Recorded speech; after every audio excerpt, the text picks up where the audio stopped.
Captain Samuel Wright sat in his command chair on the bridge of the U.S. Defender. The ship hummed quietly around him as it moved through the darkness of space. This was humanity's first journey beyond their solar system, and Samuel felt the weight of responsibility on his shoulders. "Captain, we're approaching the uncharted system," said Heather Coleman. Her fingers moved quickly over the navigation controls. As a former fighter pilot, Heather had an amazing sense of direction in space. Samuel nodded. "Take us in slowly, Officer Coleman." The bridge crew worked with focused energy.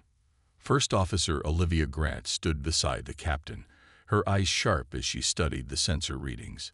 Chief Engineer Alan Powell monitored the engine outputs while Science Officer Diane Martinez examined the data coming in about the new system. At the communication station, Kyle Bennett listened carefully for any signals. "This is amazing," Diane said, looking up from her screen. "The third planet shows signs of advanced technology. I'm detecting energy patterns unlike anything we've seen before." Samuel leaned forward. "Any signs of life or movement?" "Nothing yet, but wait." Olivia pointed to a blinking light on the main screen. "Something's coming toward us. 3 objects, moving fast." "Ships," Samuel said quietly. "First contact. This is what we trained for." He turned to Kyle.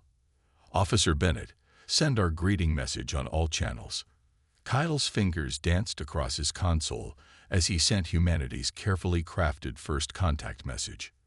The crew waited, hearts beating faster. "Captain, they're not responding," Kyle said after a minute. "But they've changed course. They're now heading directly for us." Diane looked up from her readings with worry in her eyes. "Their energy signatures are shifting. I think they're powering weapons." Samuel felt a cold knot form in his stomach. This wasn't how first contact was supposed to go. "Are you certain?" Before Diane could answer, the ship shook violently. Red warning lights flashed across every screen. "We're under attack," Olivia shouted. Some kind of energy beam hit our outer hull. Samuel gripped his chair. "Defensive shields up. Heather, prepare evasive maneuvers."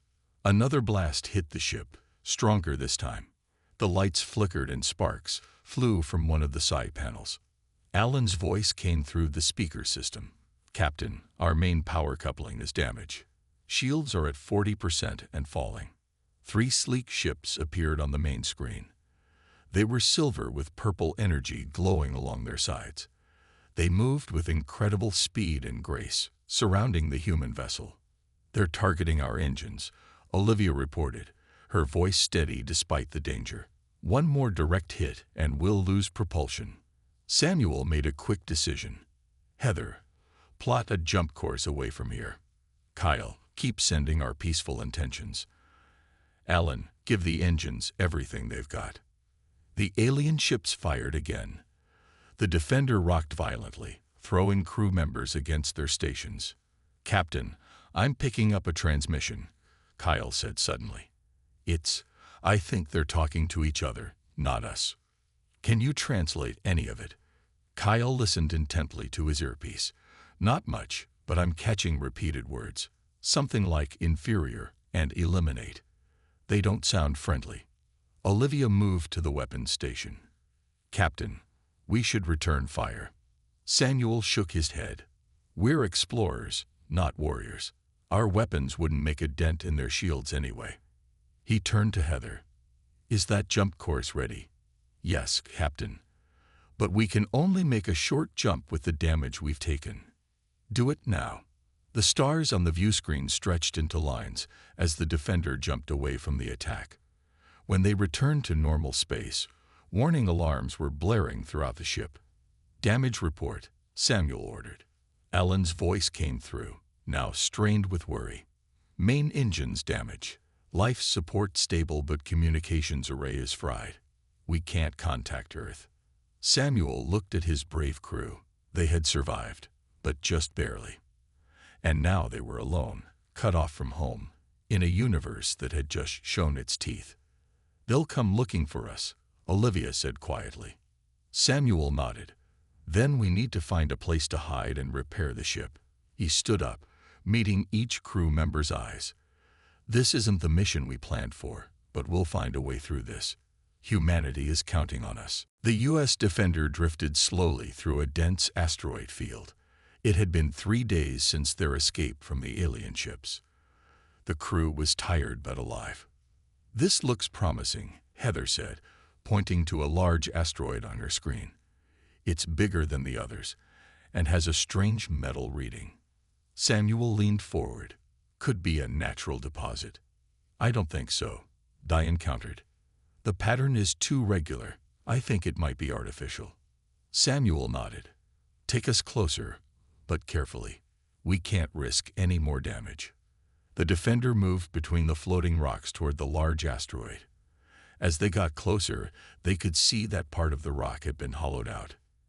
"It's a mining outpost," Olivia said, looking at the scans. "Abandoned, from what I can tell. No life signs." "Perfect," Samuel replied. "We can hide there and make repairs." Alan guided the ship into the large cave-like opening. Inside was a vast empty space with old equipment scattered around. Metal walkways and platforms lined the walls. The ship settled onto a flat area designed for landing. "The air is breathable," Diane reported. "Gravity generators are still working too." Samuel stood up. "Olivia, Alan, and Kyle, you're with me. We'll check if this place has anything we can use for repairs. Diane and Heather, keep monitoring for any sign of those ships."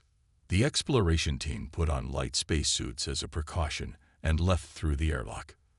The outpost was cold and dark, lit only by their flashlights and a few emergency lights that still worked. "This place hasn't been used in years," Alan said, examining some equipment, "but their technology is far more advanced than ours." Kyle stopped suddenly, pointing his light at the floor. "Captain, I think I saw something move over there." They froze, weapons ready. A shadow darted behind a large machine. "We know you're there," Samuel called out. "We mean no harm. We're just looking for shelter." For a moment, nothing happened. Then a slim figure stepped into the light. It wasn't human. The being stood on 2 legs but had blue skin, large eyes, and 4-fingered hands. It wore tattered clothes that might once have been a uniform. "You are not Zoraxian," the alien said in a halting voice. "No, we're humans," Samuel replied, lowering his weapon. "From Earth." The alien's large eyes blinked rapidly. "Humans, I have not heard of your kind. I am Jax of the Nelvarian people." "What is this place?" Olivia asked. "This was a Nelvarian mining outpost before the Zoraxian Empire took our world," Jax explained. "I am Resistance. I hide here." "The Zoraxian Empire," Samuel repeated. "Were they the ones who attacked us?" Jax nodded. "They attack all new spacefaring races. They see them as threats to be removed before they grow stronger." The humans exchanged worried glances. "They attacked us without warning," Samuel said. "We barely escaped." "You are fortunate," Jax replied. "They rarely leave survivors. If they found you, they will now seek your homeworld." Ellen stepped forward. "Our ship is damaged. We can't warn Earth." "Come," Jax said, gesturing toward a doorway. "There may be parts here you can use." They followed Jax through the outpost to a storage room. Inside were crates filled with technology. "Our resistance group used this as a supply cache," Jax explained, "before they were captured." Ellen opened a crate and gasped. Inside were crystals that glowed with soft blue light. "What are these?" he asked, reaching toward one. "Energy crystals," Jax replied. "The Empire uses them for weapons and shields." As Alan's fingers touched a crystal, it pulsed brightly. Jax stepped back in surprise. "How did you do that?" Jax asked. "The crystals respond only to Zoraxian touch." Alan looked confused. "I just touched it." Jax moved closer, studying Alan's face. "The crystals never respond to other species. This is unexpected." Samuel picked up another crystal. It too glowed brighter at his touch. "What exactly do these crystals do?" Samuel asked. They store and amplify energy, Jax explained. But they can do more when properly used. Much more. Olivia looked at the glowing crystals, then at Samuel. Captain, if these respond to humans in a way they don't to other species, then maybe we have an advantage. Samuel finished her thought. Something the Zoraxians won't expect. For the first time since the attack, Samuel felt a glimmer of hope. Maybe they weren't just running and hiding. Maybe they have found a way to fight back. For the next 3 days, the crew of the Defender worked nonstop. Alan and Diane studied the crystal technology, while Samuel and Olivia repaired the ship's damaged systems. Kyle worked with Jax to learn more about the Zoraxian Empire, while Heather kept watch for any signs of enemy ships. "These crystals are amazing," Diane said, looking up from her workstation. She had dark circles under her eyes from lack of sleep. "They store energy in ways I never thought possible." Alan nodded. He had connected a crystal to a small device he built. "Watch this," he said, placing his hand on the crystal. The device hummed to life, and a shield of energy formed above it, much stronger than anything their Earth technology could create. "The strange thing is," Alan continued, "when Jax touches it, nothing happens. But when any of us do," he lifted his hand, and the shield disappeared. Samuel walked over to examine their work. "Can we use this to help the ship?" Diane hesitated. "Maybe. But there's something else. These crystals don't just respond to our touch. They seem to respond to our thoughts." "What do you mean?" Samuel asked. Diane pointed to her research notes. "When I'm calm, the energy flow is steady. When I get excited about a discovery, the output spikes. It's like they're reading our minds." "Captain," Kyle called from across the room, "you need to hear this." They gathered around the communication station. Kyle had modified their equipment with parts from the outpost to intercept Zoraxian transmissions. "I've been listening to their communications," Kyle explained. "With Jax's help, I've translated enough to understand what they're saying." His face was grim. "They're gathering a fleet, Captain. They're planning to attack Earth." "How long do we have?" Samuel asked. "Based on their coordinates and speed," Heather said, checking her calculations, "less than 2 weeks." The room fell silent as the weight of this news sank in. "We'll never make it back to Earth in time to warn them," Olivia said, "even at top speed." Samuel paced the floor, deep in thought. "Then we need another solution." He turned to Alan and Diane. "Can we use these crystals to enhance our ship? Make it faster, stronger?" "Theoretically, yes," Diane replied. "But there's a problem. The level of integration needed. Someone would have to connect directly with the crystals to control them." "What does that mean?" Samuel asked. "It means," Alan explained, "someone's mind would need to link with the ship's systems through the crystals. Based on our tests, the neural load would be—" He paused. "Extreme." "How extreme?" Samuel pressed. Diane looked him in the eye. "Potentially fatal." Olivia stepped forward. "There has to be another way." "There isn't," Alan said. "Not with the time we have." Samuel stared at the glowing crystals. If it works, would the ship be powerful enough to make a difference against their fleet? "Yes," Diane said. "The energy amplification is exponential. We could potentially outmatch several of their ships." Samuel nodded slowly. "Then I volunteer." "Captain." "No," Olivia protested. "It's my decision," Samuel said firmly. "Earth has no idea what's coming. We're their only chance." No one argued further. They all knew he was right. The next day, they prepared for the procedure. Alan and Diane had converted part of the ship's bridge into a connection chamber. Crystals were integrated into all major systems: weapons, shields, engines. Samuel sat in a specially designed chair at the center of it all. "Once we start," Diane explained, "we can't stop. Your mind will become linked with the ship's systems." "I understand," Samuel said. "Captain," Olivia said, stepping forward, "it's been an honor." Samuel smiled at his crew. "The honor has been mine. But this isn't goodbye. I don't plan on dying today. Alan began the connection sequence. Crystals around Samuel glowed brighter. He gasped as energy flowed through him. For a moment, Samuel's body went rigid. Then he screamed. The lights throughout the ship flickered. The crystals pulsed in rhythm with his heartbeat. Then everything went quiet. "Captain," Olivia called, her voice shaking. Samuel's eyes opened. They glowed with the same blue light as the crystals. "I'm here," he said, his voice different somehow, deeper with a slight echo. "I can feel the entire ship. It's incredible." He looked at his crew with glowing eyes. "I think I know how we can save Earth." The crew gathered around Samuel in the bridge. His eyes still glowed with blue light from the crystal connection, but he seemed stable. The ship hummed with new energy around them. "Captain, are you sure you're okay?" Olivia asked, concern clear in her voice. Samuel nodded slowly. "I'm fine.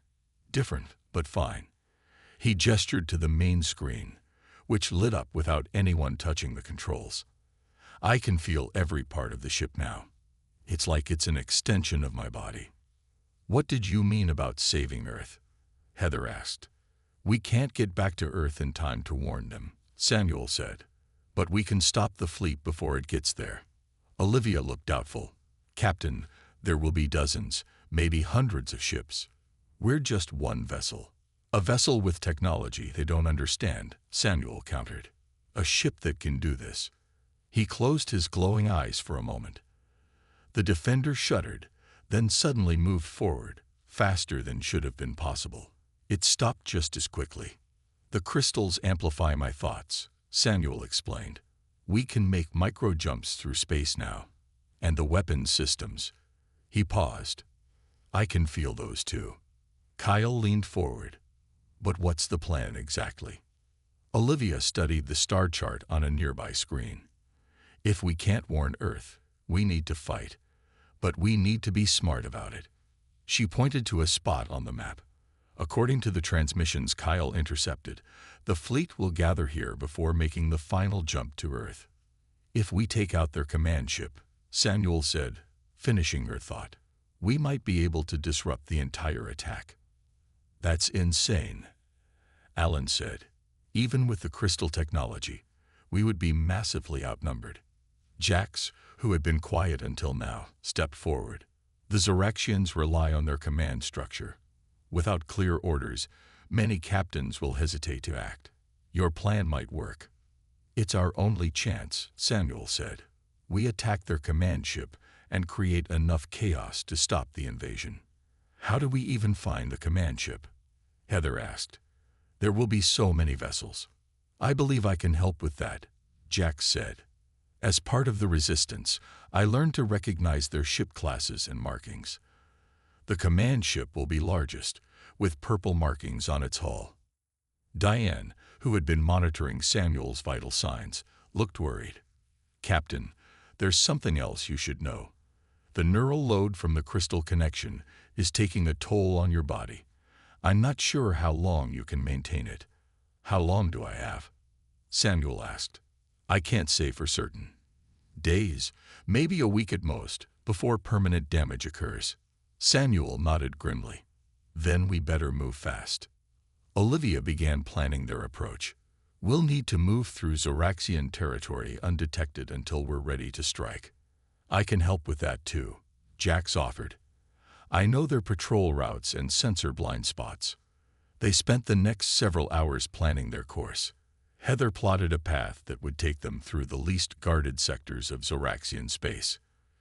Kyle adjusted their communications to avoid detection. Alan and Diane continued to refine the crystal integration with the ship's systems. When everything was ready, the crew took their positions on the bridge. The Defender looked different now. Crystal formations had grown throughout the ship, pulsing with energy. The walls glowed with soft blue light. "Everyone ready?" Samuel asked from his command chair, which was now connected to crystal formations. The crew nodded, determination on their faces.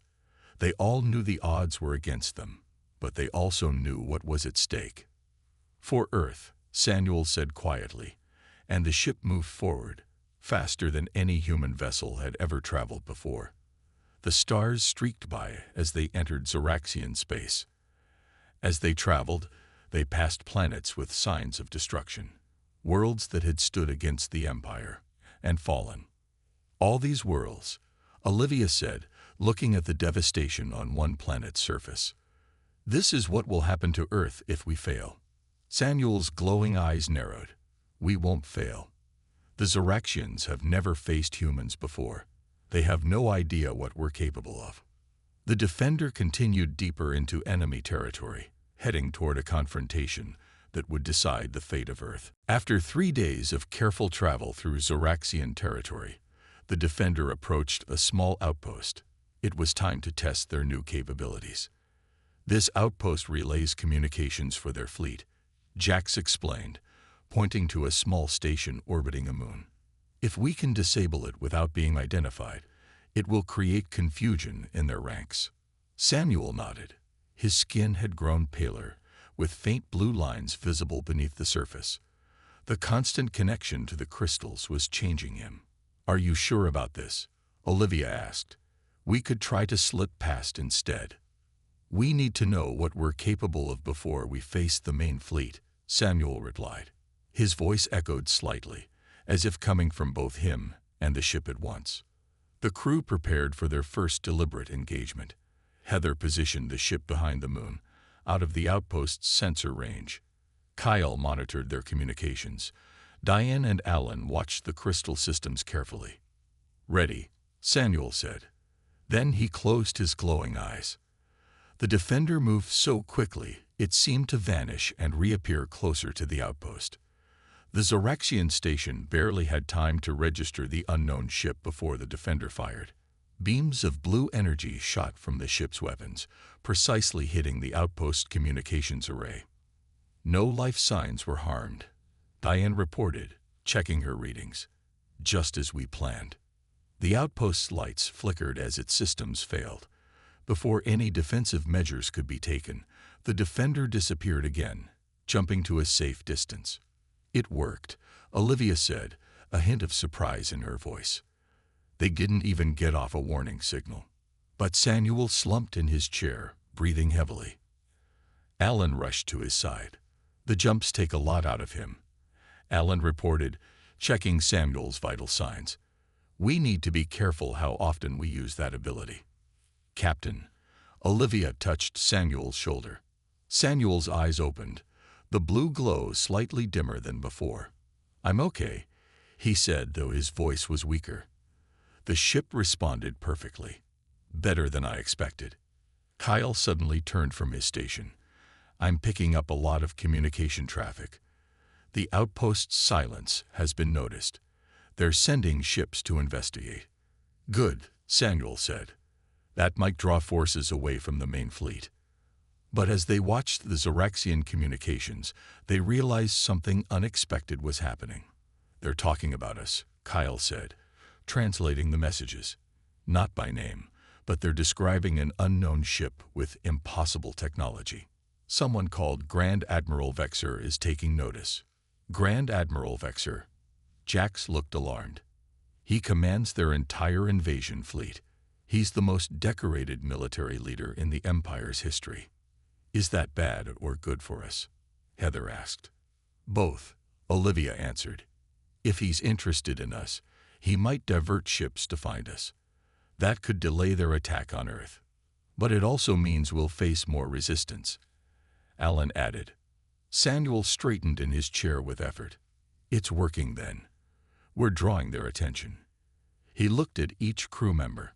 But we need to move faster. I don't know how much longer I can maintain this connection. Diane stepped forward with a worried expression. Captain, I've been monitoring your condition. The neural load is increasing. At this rate, you have 3 days at most before permanent brain damage occurs. Then we have 3 days to reach their command ship, Samuel said simply. There may be another option, Diane said hesitantly. We've been studying the crystal integration. It might be possible to spread the neural load among multiple people. You mean connect others to the crystals too? Olivia asked. Diane nodded. It's risky. Everyone connected would share the burden, but also share the danger. No, Samuel shook his head. I won't put the rest of you at risk. With respect, Captain, Olivia said firmly, that's not your decision alone. Earth is our home too. She looked at the other crew members. I volunteer. One by one, the others volunteered as well. Alen, Diane, Kyle, and Heather. We're in this together, Heather said. Always have been. Samuel looked at his brave crew, emotion clear on his tired face. After a moment, he nodded. Prepare the procedure, he told Diane. We'll all face whatever comes next together. The connection procedure took hours. Diane had modified the bridge, creating 5 new stations that linked to Samuel's main crystal network. Each crew member sat at their station as blue crystal formations grew around them. The process will be painful, Diane warned them. But once connected, we should be able to control the ship together. Let's do this, Olivia said. The others nodded in agreement. Jax watched from a safe distance as Alan activated the connection sequence. The crystals pulsed with energy that flowed into each crew member. They all gasped, then cried out in pain as the ship's systems merged with their minds. For several minutes, the bridge was filled with the sound of their suffering. Then, one by one, they opened their eyes. Like Samuel, each pair of eyes now glowed with blue light. I can feel the ship, Heather whispered in wonder. I can feel all of you, Kyle added. Your thoughts, your emotions. They looked at each other with new understanding. The connection had linked them not just to the ship, but to each other. Samuel's voice sounded stronger than it had in days.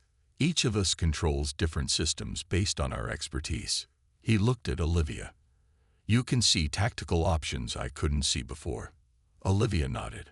I can predict enemy movements, see patterns. I feel every machine, every wire, Alan said in amazement. Energy flows, physics equations, Diane added. They all make perfect sense now.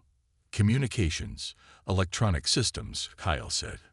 I can hear everything. And I can see our path. Heather finished. Every possible route, every trajectory. Jack stared at them in awe. The Zoraxians have nothing like this. Their crystal technology has never achieved this level of integration. Suddenly, Kyle turned his head. I'm detecting a massive group of ships gathering near the Zeta sector. It's the invasion fleet. They're preparing to depart for Earth. Through their shared connection, they all saw what Kyle saw. Hundreds of Zoraxian warships gathered in formation. And there, Heather pointed to the display. That's our target. They all focused on a massive ship at the center of the fleet. It was twice the size of the others, with distinctive purple markings. Grand Admiral Vexer's command ship, Jax confirmed. How do we approach? Olivia asked. There are too many ships to fight our way through. We don't fight our way through, Samuel said. We go straight for the command ship. The plan formed in their connected minds simultaneously. They would use their micro-jump ability to appear directly beside the command ship, catching it by surprise. It's risky, Heather cautioned. A jump that precise with so many ships around. One small error, and we could crash into something. We can do it, Samuel said with certainty. Together. With new determination, they prepared for the final confrontation. Jax helped them identify the weakest points on the command ship's hull. The defenders' weapons were charged to maximum power, drawing energy from the crystals. We'll have one chance at this, Olivia said. Their fleet will respond quickly once we appear. Then we better make it count, Samuel replied. The linked crew focused their minds together. The ship hummed with power as they plotted the precise coordinates for their jump. For Earth, Samuel said. The others echoed his words through their mental link. The defender disappeared from normal space. When it reappeared, it was directly alongside the massive Zoraxian command ship. For a brief moment, nothing happened as the Zoraxians registered the sudden appearance of the human vessel. Then the defender attacked.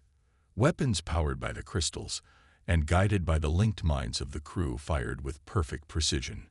Blue energy beams struck the command ship at its most vulnerable points. Inside the Zoraxian vessel, Grand Admiral Vexer stared at the view screen in shock.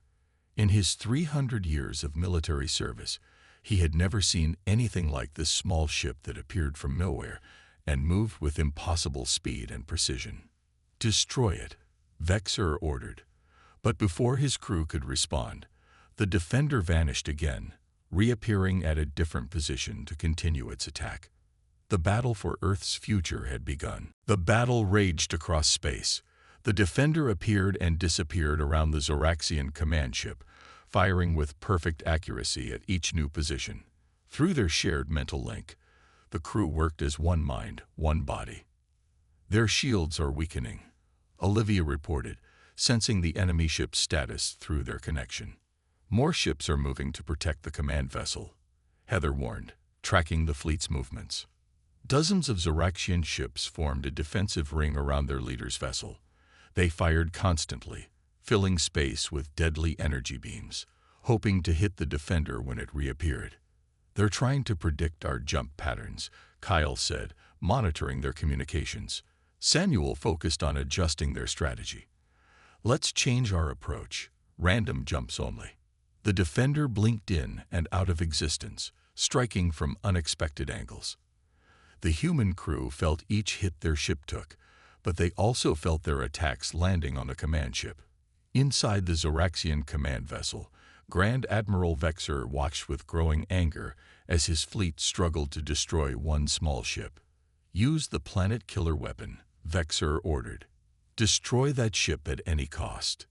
The command ship's hull opened to reveal a massive cannon that began gathering energy. The weapon glowed with blinding power. "They're charging some kind of super weapon," Diane warned, sensing the enormous energy buildup. "Can we disable it?" Samuel asked through their link. "Not in time," Alan replied. "But I have an idea." He shared his plan instantly through their connection. The crew agreed without speaking. As one, they directed the ship toward the charging weapon. "Now," Samuel commanded. The Defender jumped directly in front of the weapon just as it fired. The ship's crystal-enhanced shields absorbed the massive energy beam. For a moment, it seemed the Defender would be destroyed as the shields strained under the attack. But inside the ship, the human crew directed the energy through the crystal network. The Defender began to glow brighter and brighter, absorbing the weapon's power. "Redirecting energy to our own weapons," Alan said, his voice strained. The Defender's crystal formations pulsed with the stolen power. Then, with perfect coordination, the humans fired everything back at the command ship. A massive beam of blue-white energy struck the Zoraxian vessel at its center. The command ship broke apart from the inside out. Secondary explosions rippled through its structure. Grand Admiral Vexer had only moments to register shock before his ship was consumed in a blinding explosion. The blast sent a shockwave through space, disrupting nearby Zoraxian vessels. The mental link between the crew flickered as the Defender was pushed back by the force. "The command ship is gone," Olivia said in disbelief. Around them, the Zoraxian fleet fell into chaos. Without their leader and main communication hub, ships began moving in different directions. Some fired randomly. Others retreated. "It worked," Kyle said, monitoring the Zoraxian communications.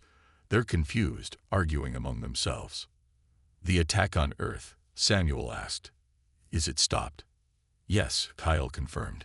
"They're abandoning the invasion plans. Many ships are returning to their home territories." The crew allowed themselves to feel relief, but the strain of the battle had taken its toll. One by one, they lost consciousness as the mental link became too much to maintain.